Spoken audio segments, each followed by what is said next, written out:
Membre de l'Organisation de libération de la Palestine et délégué général de la Palestine auprès de l'Union européenne à Bruxelles, Laïla Chaïd se bat sur 3 fronts, à savoir la création d'un État palestinien, le droit des femmes et une coexistence pacifique au cœur de la civilisation méditerranéenne.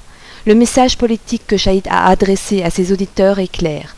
L'Union européenne est l'avenir du Proche-Orient et notamment de la Palestine. Selon la conviction de Chaïd, la Palestine est un peuple qui n'a pas le droit au droit.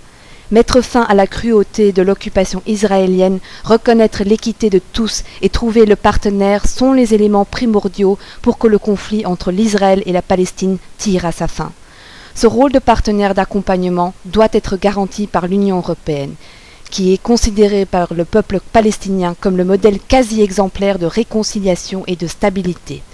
D'où la critique envers la politique des États-Unis, définie par Chaïd comme une politique de destruction totale.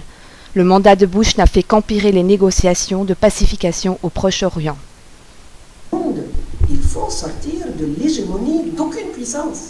Je serais contre aussi l'hégémonie d'une puissance uniquement européenne ou uniquement russe. La copie, je pense que le conflit israélo-palestinien est très important, qu'il mérite une conférence à Annapolis, qu'il mérite une visite, mais pourra-t-il réellement, dans les 12 mois qui viennent, se rattraper sur les 7 ans de destruction totale du processus? Importante à Moscou, les 26 et 27, Europe, Russie et Moyen-Orient. Donc, je cite juif dans les mémoires des peuples israéliens et palestiniens. Donc là, je laisse un peu de côté les dirigeants politiques, et je reviens un petit peu vers les peuples.